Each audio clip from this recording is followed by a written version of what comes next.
Welcome to the congregation of Yahweh. We're here on Yahweh's Sabbath day. Greetings to those on the internet. We hope the messages are a blessing to you. Today's message is entitled Old Covenant, New Testament. And there's a big confusion going on today. Our fathers have inherited lies. Mainstream religion wants us to believe that Genesis to Malachi is an Old Testament book, and Matthew to Revelations is a New Testament book. But in all actuality, from Genesis to Malachi, there are several covenants. And testament is actually a loose translation for the word covenant. Covenant means to cut. We're going to find out a little bit today about what is a covenant, who are the covenants with, the difference between the old and the new. Mainstream thought is that under the old covenant, there were 613 laws of bondage. But under the new covenant, we just need to keep 2 commandments. It's taught that under the old covenant they were slaves, but in the new covenant we're free. In the old covenant, it only brought forth death, but in the new covenant we have life. In the old covenant they were under the law, but in the new covenant we're under grace. These are lies. Misinterpretations. It's taught that the law was against the people. It was a bad thing. And what has happened is we've translated the instructions that were good into something that was bad that man just couldn't keep. Genesis to Deuteronomy is traditionally known as the Torah. What is known as the Old Testament book, the compilation, is traditionally known as the Tanakh. Also known as the Law and the Prophets, Moses and the Prophets. The New Testament, or the Messianic Scriptures, could also be called the Brit Kadashah.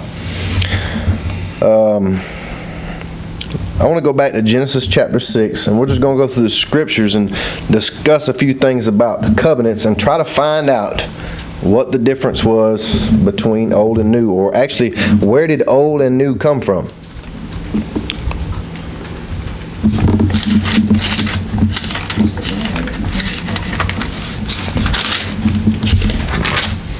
Genesis chapter 6, verse 17. Yahweh speaking to Moses, "And behold, even I do bring a flood of waters upon the earth to destroy all flesh, wherein is breath of life from under heaven, and everything that is in the earth shall die. But with thee will I establish my covenant, and thou shalt come into the ark, thou and thy sons and thy wife, and thy sons' wives with thee, and of every living thing of all flesh." Okay, we know the story from there. Flipping over to Genesis chapter 9. In verse 7,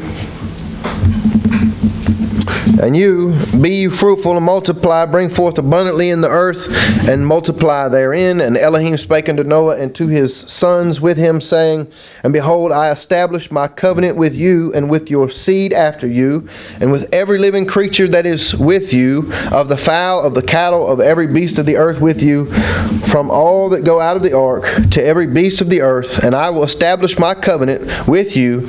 Neither shall all flesh be cut off any more by the waters of a flood, neither shall there any more be a flood to destroy the earth. And Elohim said, this is the token of the covenant which I make between me and you and every living creature that is with you for perpetual generations. I do set my bow in the cloud, and it shall be for a token of the covenant between me and the earth. And it shall come to pass, when I bring a cloud over the earth, that the bow shall be seen in the cloud, and I will remember my covenant which is between me and you and every living creature of all flesh. And the water shall no more become a flood to destroy all flesh. Now this was a covenant between Yahweh and all living creatures and the earth, and he put a bow in the cloud to remember that covenant. This wasn't conditional. Man didn't have to do anything for this not to happen. It was just a covenant between Yahweh and man, and that's just the way it was. Genesis chapter 15.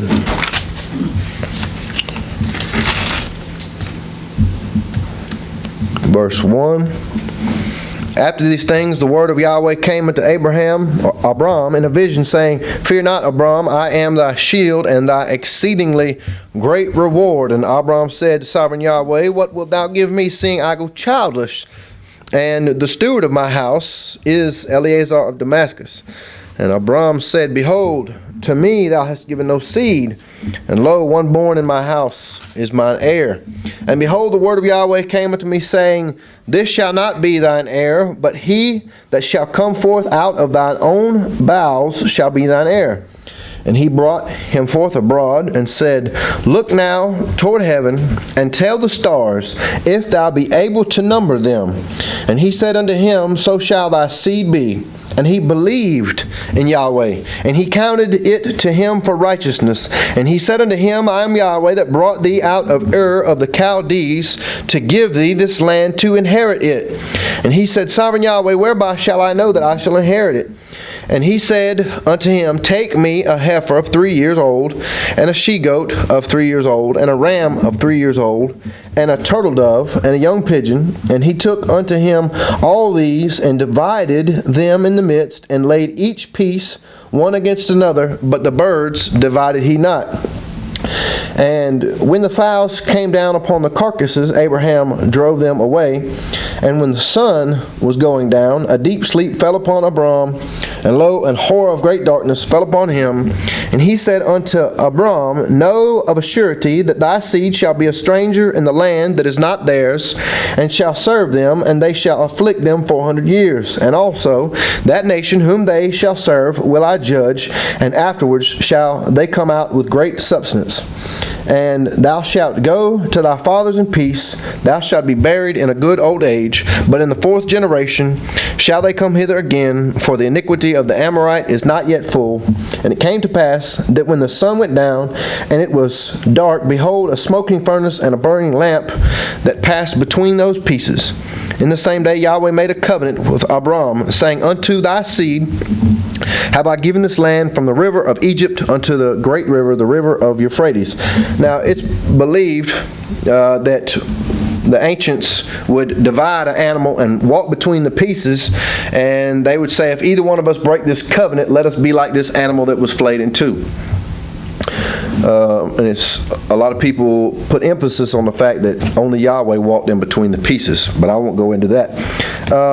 Flipping over to chapter 17 in verse 1. And when Abram was 90 years old and 9, Yahweh appeared to Abram and said unto him, I am El Shaddai.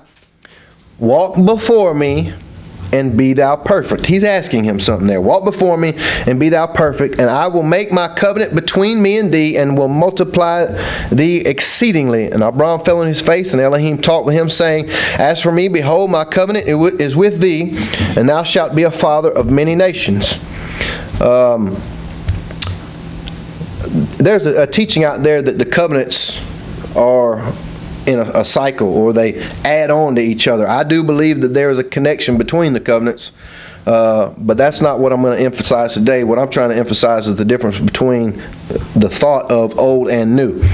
But continuing on, neither shall thy name be any more called Abram, but thy name shall be Abraham, for a father of many nations have I made thee, and I will make thee exceedingly fruitful, and I will make nations of thee, and kings shall come out of thee.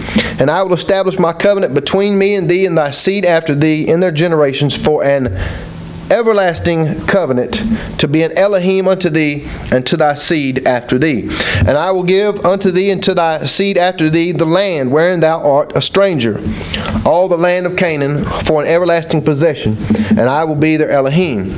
And Elohim said unto Abraham, Thou shalt keep my covenant, therefore thou and thy seed after thee in their generations. This is my covenant which you shall keep between me and you and thy seed after thee. Every man child among you shall be circumcised, and you shall circumcise the flesh of your foreskin, and it shall be a token of the covenant between me and you. So the circumcision was just a token in the flesh of the agreement between Yahweh and Abraham and his seed after him.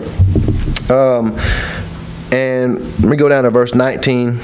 And Elohim said, Sarah thy wife shall bear thee a son indeed, and thou shalt call his name Isaac, and I will establish my covenant with him for an everlasting covenant, and with his seed after him.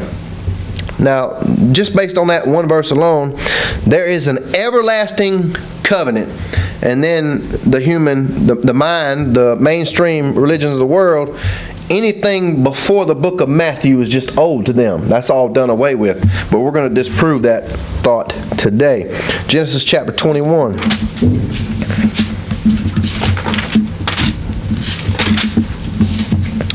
Starting in verse 23. Now therefore swear unto me here by Elohim that thou wilt not deal falsely with me, nor with my son, nor with my son's son, but according to the kindness that I have done unto thee, thou shalt do unto me and to the land wherein thou hast sojourned. And Abraham said, I will swear.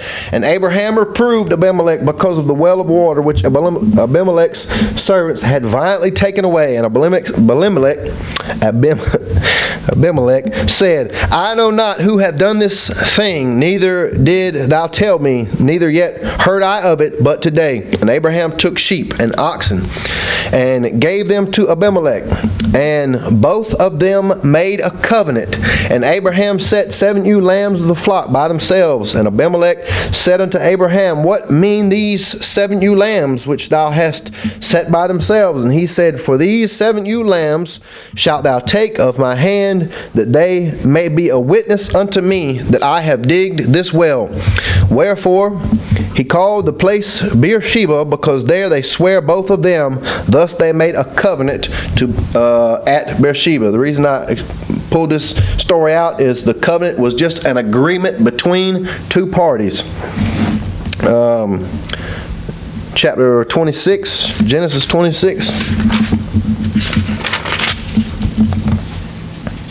Starting in verse 23. And he went up from thence to Beersheba, and Yahweh appeared unto him the same night, and said, I am the Elohim of Abraham thy father. Fear not, for I am with thee, and will bless thee, and multiply thy seed for thy servant Abraham's sake. Now there's a theme there that the covenant will be remembered because of one person. We'll see that theme repeated somewhere else. In verse 25, and he built an altar there and called upon the name of Yahweh and pitched his tent there, and there Isaac's servants digged a well. And Abimelech went to him from Gerar, and Ahuzath, one of his friends, and Phichol, the chief captain of his army. And Isaac said unto him, Wherefore come ye to me, seeing you hate me, and have sent me away from you? And he said, We saw certainly that Yahweh was with thee, and we said, Let there be now an oath between us, even between us and thee, and let us make a covenant with thee, that thou wilt do us no hurt, as we have not touched thee, and as we have done thee nothing but good, and have sent thee away in peace. Thou art now the blessed of Yahweh. And he made them a feast, and they did eat and drink. Another place where there's agreement between two parties. Exodus chapter 2. I promise you, I'm getting somewhere with this. We're just building on the foundation of what a covenant is. And Exodus chapter 2, starting in verse 23.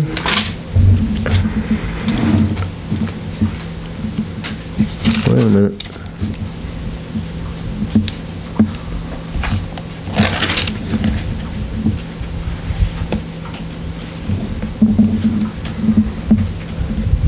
Okay. Starting in verse 23. And it came to pass in the process of time that the king of Egypt died, and the children of Israel sighed by reason of the bondage, and they cried, and their cry came up unto Elohim by reason of the bondage, and Elohim heard their groaning, and Elohim remembered his covenant with Abraham, with Isaac, and with Jacob.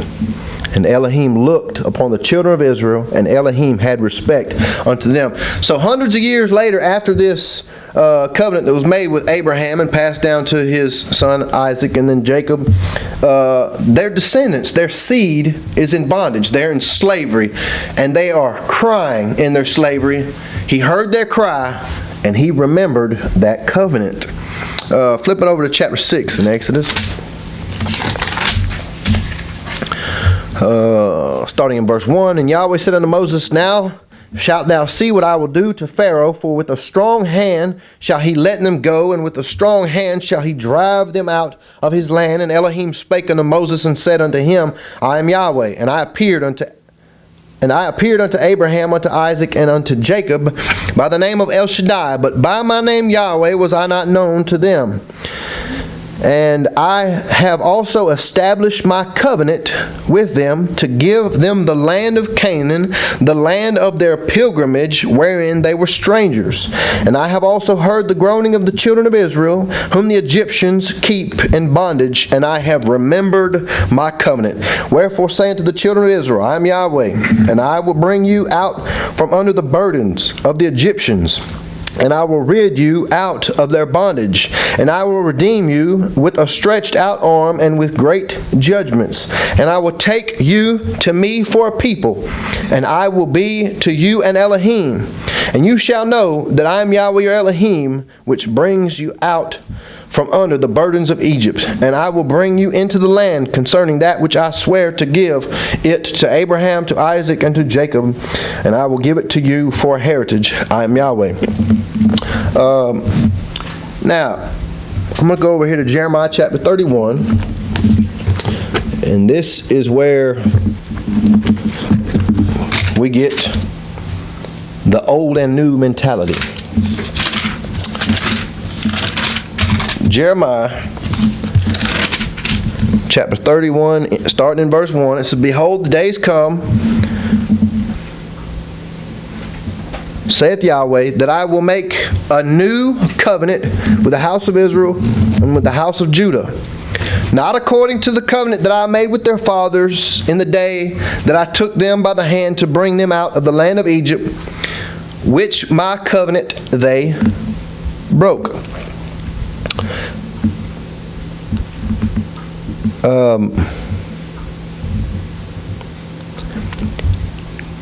Before I go any further there, it says, not according to the covenant that I made with them when I took them out of the land of Egypt. So now, we're going to come back to Jeremiah chapter 34, but let's go back and find out what that covenant was all about. Exodus chapter 19.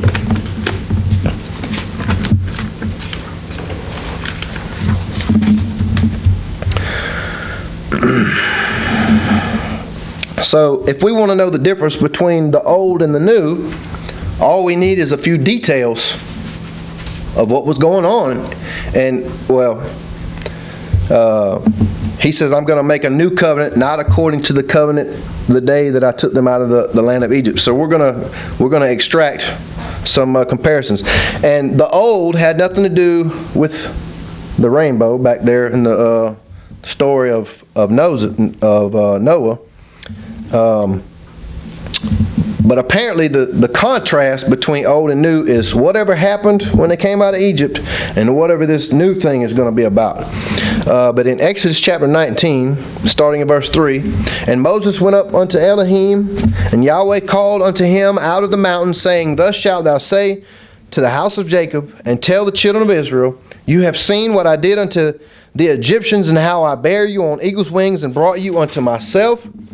Now therefore, if you will obey my voice, and keep my covenant, then you shall be a peculiar treasure unto me above all people, for all the earth is mine.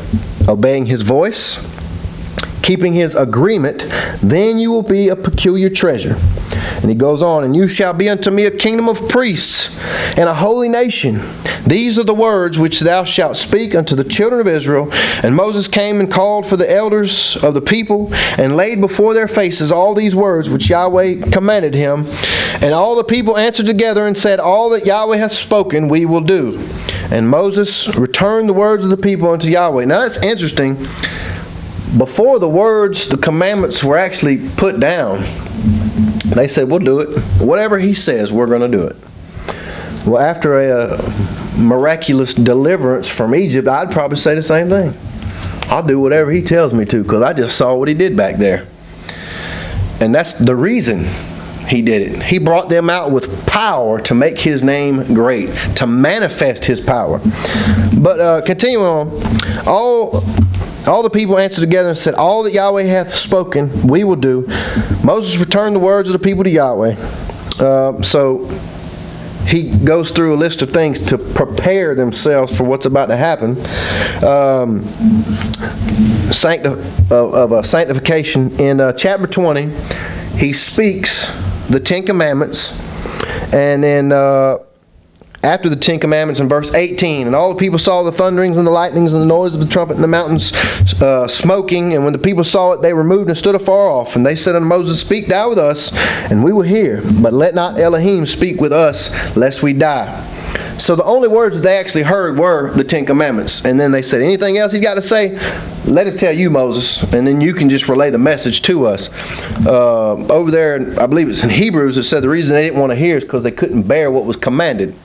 And today, I just want to touch on this. We talk about the plan of salvation ingrained in the feast. Well, I believe on a national level, yes, he's bringing us to the mountain to reveal his law. But on an individual level, he's bringing us and he's revealing his Torah to us. But there's still a group today that don't want to hear. They don't want to hear it. Why? Because the flesh. The flesh doesn't. The flesh is not subject to the Torah of Yahweh. Now in let's flip over. Okay, after the Ten Commandments, there he talks with Moses concerning judgment. Starting off in Exodus chapter 21. These are the judgments. He goes over judgments for several more chapters, and let's pick back up in chapter 24. And he said unto Moses, come up unto Yahweh, thou and Aaron, Nadab and Abihu, and the 70 of the elders of Israel, and worship ye afar off. And Moses alone shall come near Yahweh, but they shall not come nigh, neither shall the people go up with him. And Moses came and told the people all the words of Yahweh, and all the judgments. And all the people answered with one voice, and said, all the words which Yahweh hath said will we do. Now they've actually heard the words, and they said, okay, we're going to do it. And Moses wrote all the words of Yahweh, and rose up early in the morning, and built an altar under the hill, and 12 pillars according to the 12 tribes of Israel. And he sent young men of the children of Israel, which offered burnt offerings, and sacrificed peace offerings of oxen unto Yahweh. And Moses took half the blood, and put it in basins, and half the blood he sprinkled on the altar. And he took the book of the covenant, and read in the audience of the people. And they said, all that Yahweh hath said will we do, and be obedient. 3 times. And Moses took the blood and sprinkled it on the people, and said, behold, the blood of the covenant which Yahweh hath made with you concerning all these things. Then went up Moses and Aaron, Nadab and Abihu, and the 70 of the elders of Israel, and they saw the Elohim of Israel. And there was under his feet as it were paved work of sapphire stone, and as it were the body of heaven in his clearness. And upon the nobles of the children of Israel he laid not his hand. Also they saw Elohim, and did eat and drink. And Yahweh said unto Moses, come up to me into the mount, and be there, and I will give thee tables of stone, and a law, and commandments, which I have written, that thou mayest teach them. So he said the Ten Commandments. He said the judgments. Moses writes them up in a book, and Yahweh says, come up the mountain, I'm going to give you some more.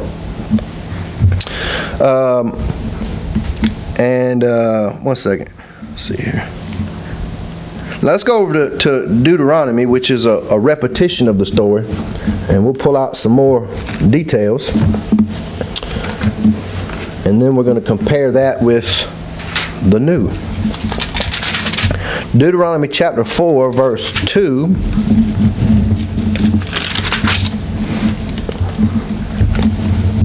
You shall not add unto the word which I command you, neither shall you diminish aught from it, that you may keep the commandments of Yahweh your Elohim, which I command you. Your eyes have seen what Yahweh did because of Baal Peor, for all the men that followed Baal Peor, Yahweh thy Elohim hath destroyed them from among you. But you that did cleave unto Yahweh your Elohim are alive, every one of you this day. Behold, I have taught you statutes and judgments, even as Yahweh my Elohim commanded me, that you should do so in the land, whether you go to possess it. Keep therefore and do them, for this is your wisdom and your understanding in the sight of the nations, which shall hear all these statutes and say, surely this great nation is a wise and understanding people. For what nation is there so great, who hath Elohim so nigh unto them as Yahweh our Elohim is in all things that we call upon him for? And what nation is there so great that hath statutes and judgments so righteous as all this law? Does this sound like something that is against the people? Does this actually sound like a curse for a people that's in bondage? It says that these things are a sign that they are a blessed people, a wise and understanding people, a people that are close to Yahweh their Elohim. But today's mentality is, oh, those things are a curse because they couldn't keep it. And we're about to find out that the problem was not the instructions. The problem was the people. And that's what the new covenant is all about.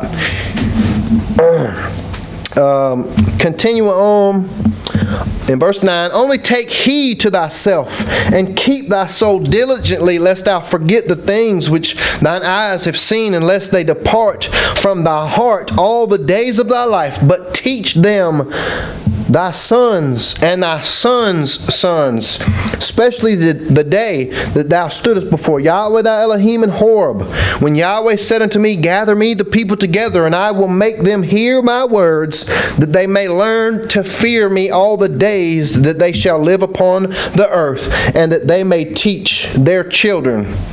And you came near and stood under the mountain, and the mountain burned with fire unto the midst of heaven, with darkness, clouds, and thick darkness. And Yahweh spake unto you out of the midst of the fire. You heard the voice of the words, but saw no similitude, only you heard a voice. And he declared unto you his covenant, which he commanded you to perform, even 10 commandments. And he wrote upon the 2 tables of stone.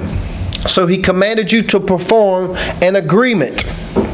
And we already read back there, he said, if you do these things, I will be your sovereign. You'll be a blessed people, a kingdom of priests, a holy nation.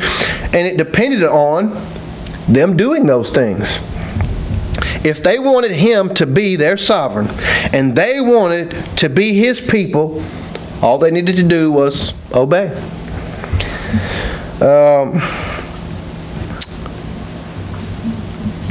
Verse 23. In the same chapter. Actually, I'm sorry. Finishing up with verse 14 there. And Yahweh commanded me at that time, the same time that the 10 commandments were given, to teach you statutes and judgments, that you might do them in the land, whether you go over to possess it.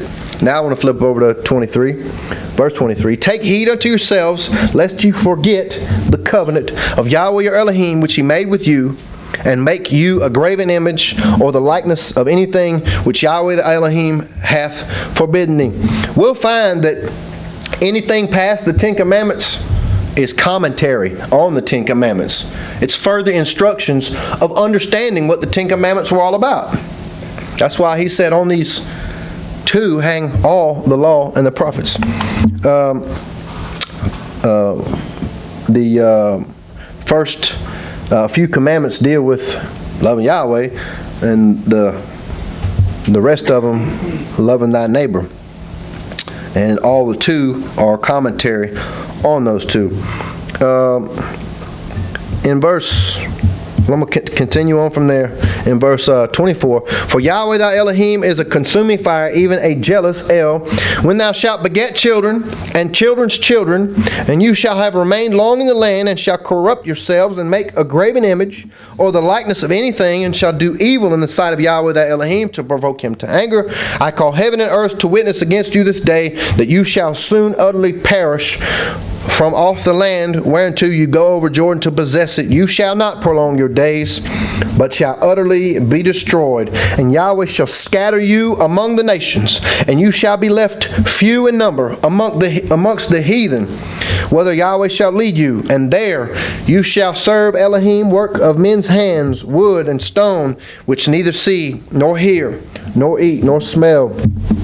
But if from thence thou shalt seek Yahweh thy Elohim, thou shalt find him, if thou seek him with all thy heart and with all thy soul. When thou art in tribulation, and all these things are come upon thee, even in the latter days, if thou turn to Yahweh thy Elohim, and shalt be obedient unto his voice.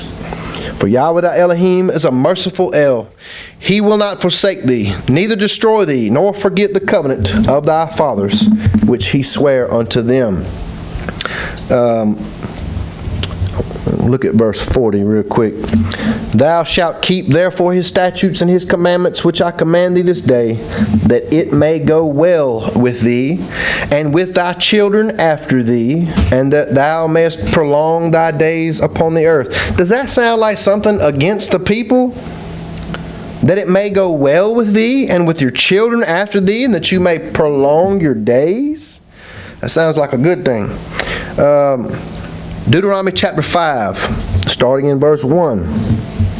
And Moses called all Israel and said unto them, Hear, O Israel, the statutes and judgments which I speak in your ears this day, that you may learn them and keep and do them. Yahweh our Elohim made a covenant with us in Horeb. Yahweh made not this covenant with our fathers, but with us, even us who are all of us here alive this day. Yahweh talked with you face to face in the mount, out of the midst of the fire. I stood between Yahweh and you at that time to show you the word of Yahweh. For you were afraid by reason of the fire, and went not up into the mount, saying, I am Yahweh thy Elohim, which brought thee.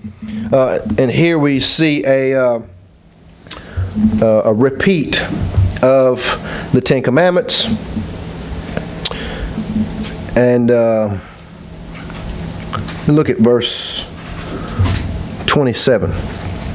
Go thou near and hear all that Yahweh our Elohim shall say, and speak thou unto us all that Yahweh our Elohim shall speak unto thee, and we will hear it and do it. So they say, again, they go to Moses, let him tell you all these words. You tell us all these words, and whatever he says, we're going to perform it. We're going to do it. And that's the agreement that they entered into with Yahweh. And Yahweh heard the voice of your words when you spake unto me. And Yahweh said unto me, I have heard the voice of the words of this people, which they have spoken unto me. They have well said all that they have spoken. Oh, that there were such a heart in them, that they would fear me, and keep all my commandments always, that it might be well with them and with their children forever. Now that's Yahweh speaking there. Oh, that there were such a heart in them. And that's what the new covenant is all about. Preparing the hearts of the people. We're going to find that out here in a minute. We're getting there.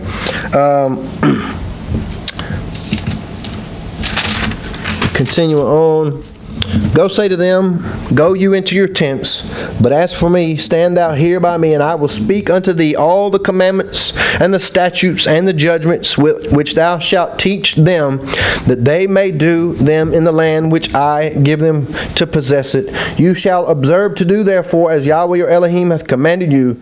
You shall not turn aside to the right hand or to the left. You shall walk in all the ways which Yahweh your Elohim hath commanded you, that you may live, and that you may dwell with you, and that you may prolong your days in the land which you shall possess. Chapter 6. Now these are the commandments, the statutes, and the judgments. Now over and over, all for the next several chapters, he's telling them how to live. They need to remember these commandments, what's going to happen if they don't. I want to flip over to Deuteronomy chapter 28, and this will sum up this agreement that they entered into. He said, this is what you need to do. They said, we will do it. And now he says, this is what's going to happen if you don't, or if you do. Starting in 28 verse 1, and it shall come to pass, if thou shalt hearken diligently unto the voice of Yahweh thy Elohim, to observe and to do all his commandments which I command thee this day, that Yahweh thy Elohim will set thee on high above all nations of the earth, and all these blessings shall come on thee and overtake thee, if thou shalt hearken unto the voice of Yahweh thy Elohim. Blessed shalt thou be in the city, and blessed shalt thou be in the field. And he just continues to pour out the blessing. Blessings on the fruit of the body, on the ground, your cattle, the increase of your kind, your sheep, the basket and thy store. Blessed when you come in, and blessed when you go out. He'll cause his enemies to be smitten before your face. Blessing on your storehouses. Now these are all physical blessings. And there's some blessings that are tied in with this new covenant as well. But then over and over we see blessing, blessing, blessing. But then verse 15. But we'll back it up to 14. And thou shalt not go aside from any of the words which I command thee this day, to the right hand or to the left, to go after other Elohim to serve them. But it shall come to pass, if thou wilt not hearken unto the voice of Yahweh thy Elohim, to observe, to do all his commandments and his statutes which I command thee this day, that all these curses shall come upon thee and overtake thee. Cursed shalt thou be in the city, cursed shalt thou be in the field. Curse, curse after curse after curse. Bad things are going to happen. Diseases, pestilence. Anyway, now let's go back over to, let me go to Hebrews chapter 8 real quick.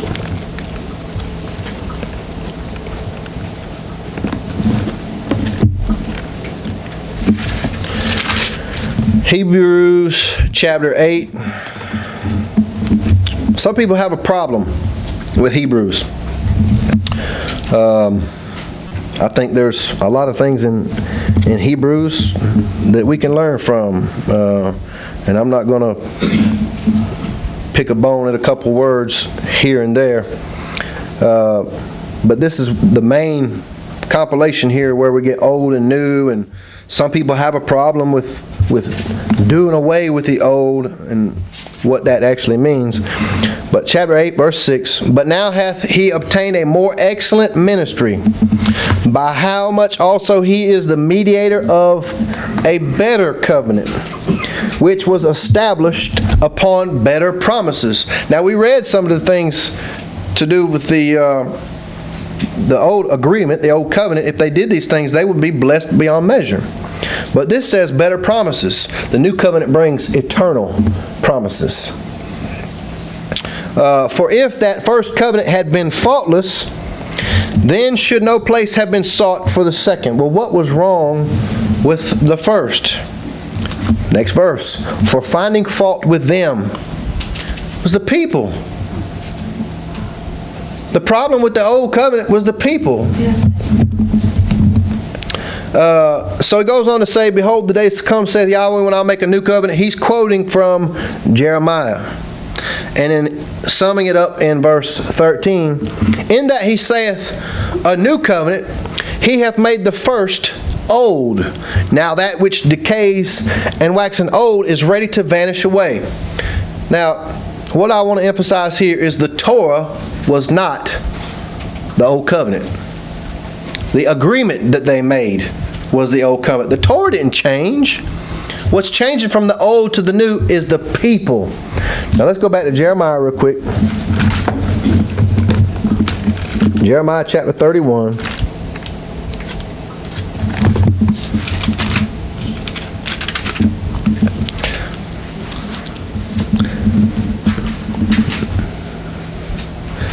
and 31. Behold, the days come, saith Yahweh, that I will make a new covenant with the house of Israel and with the house of Judah, not according to the covenant that I made with their fathers in the day that I took them by the hand to bring them out of the land of Egypt, which my covenant they break, although I was a husband unto them, saith Yahweh. But this shall be the covenant that I will make with the house of Israel. And that's interesting. He started off saying there was going to be a new covenant with the house of Israel and the house of Judah. Now he's saying this is the covenant that I'll make with the house of Israel.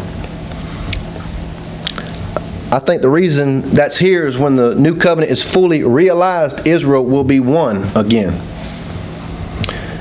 This is the covenant I'll make with the house of Israel after those days, saith Yahweh, I will put my law in their inward parts. Now this word law here is Torah. I will put my instructions inside of my people, and I will write it in their hearts, and I will be their Elohim, and they shall be my people. Now here is the contrast. Old covenant, you have to do this. I will be your sovereign, and you will be my people. New covenant, I will do this, and you will be my people. That's the difference. The difference is you do these instructions on your own strength because you said you were going to do it. And the benefits of that is I'm going to be your sovereign and you're going to be my people. The new covenant is in my strength, by my spirit, I'm going to put my Torah inside of you. And then you're going to be, if you're in the new covenant, you don't need to be part of that old agreement, because the new covenant is those same instructions are going to be put inside of you. Now let's see if we can get a couple more witnesses of that. Flipping over to, from here, after he says I'm going to put my, let me continue from there.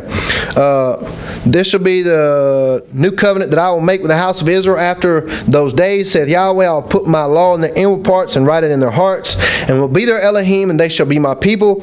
And they shall teach no more every man his neighbor and every man his brother, saying, Know Yahweh, for they shall all know me, from the least of them unto the greatest of them, saith Yahweh, for I will forgive their iniquity, and I will remember their sin no more.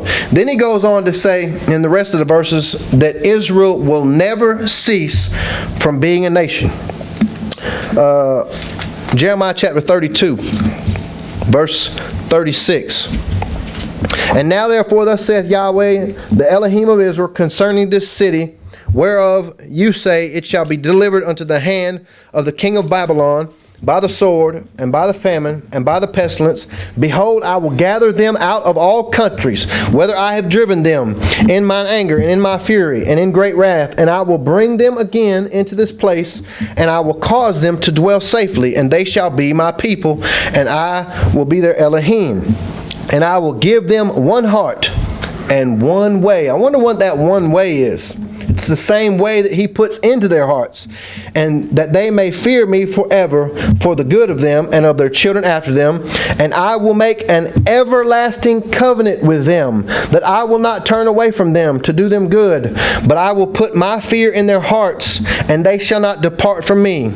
Yea, I will rejoice over them to do them good, and I will plant them in this land assuredly with my whole heart and with my whole soul.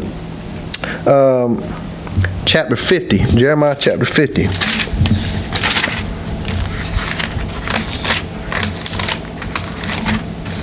Verse 4.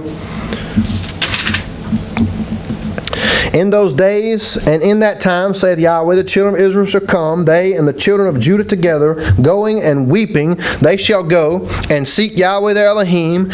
They shall ask the way to Zion with their faces thitherward, saying, Come, and let us join ourselves to Yahweh in a perpetual covenant that shall not be forgotten. My people have been lost sheep. Their shepherds have caused them to go astray. They have turned them away on the mountains. They have gone from the mountains to hill. They have forgotten their resting place. And it goes on talking about coming out of Babylon. Ezekiel chapter 36. I think with Jeremiah 31 and Ezekiel 36, we could have summed up this whole message with just these two chapters.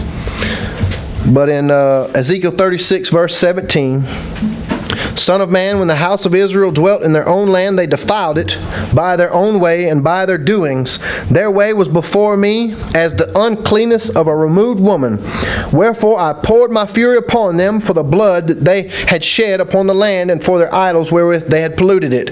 And I scattered them amongst the heathen, and they were dispersed through the countries according to their way and according to their doings I judged them.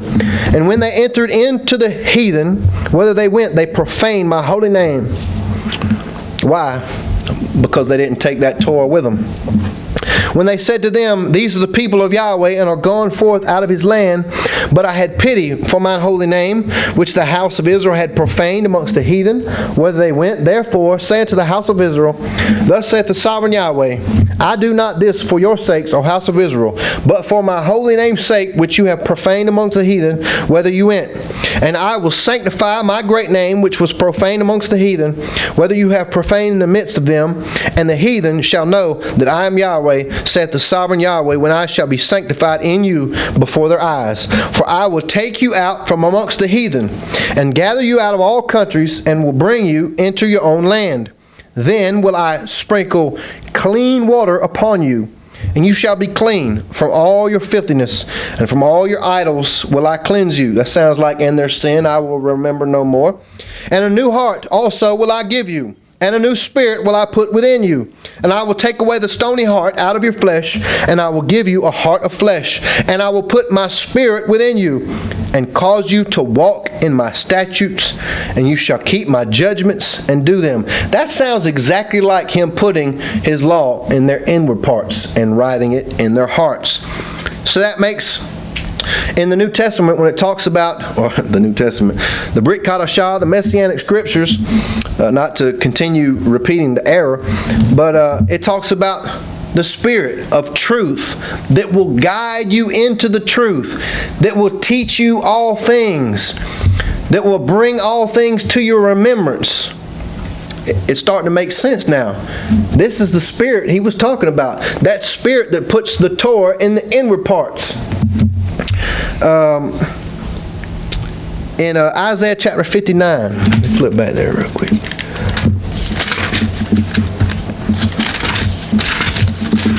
Isaiah 59 verse 18. According to their deeds, accordingly he will repay fury to his adversaries, recompense to his enemies. To the islands he will repay recompense. So shall they fear the name of Yahweh from the west, and his reputation from the rising of the sun. When the enemy shall come in like a flood, the Spirit of Yahweh shall lift up a standard against him, and the Redeemer shall come to Zion. And unto them that turn from transgression in Jacob, saith Yahweh, as for me, this is my covenant with them, saith Yahweh, my Spirit that is upon me, and my words which I have put in thy mouth shall not depart out of thy mouth, nor out of the mouth of thy seed, nor out of the mouth of thy seed's seed, saith Yahweh, from henceforth and forever. That's all these things are going together here.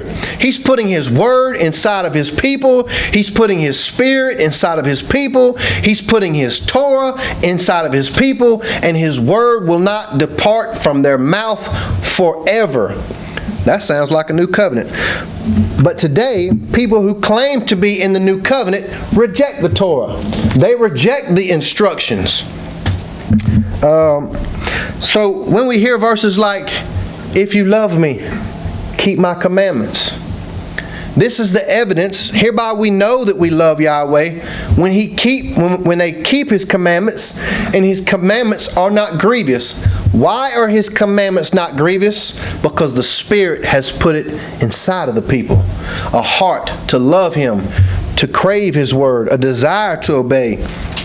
And when we hear words like, not the hearers of the law shall be justified, but the doers of the law. James, don't be a hearer of the word only, but be a doer of the work.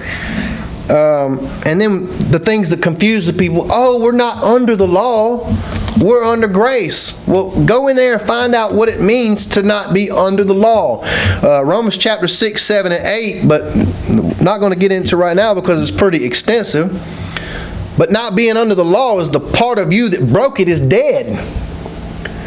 You're not under the law anymore because you're not breaking it anymore. That rebellious nature is being put to death. Now we have to die daily. We've got to learn to train that flesh how to stay in the ground. But in a nutshell, Old Covenant was an agreement man entered into to do it in his own strength. New Covenant is the agreement that Yahweh is going to do it by His power. The evidence of being in the New Covenant is the Torah. You reject the Torah, you reject the New Covenant. Yahweh bless.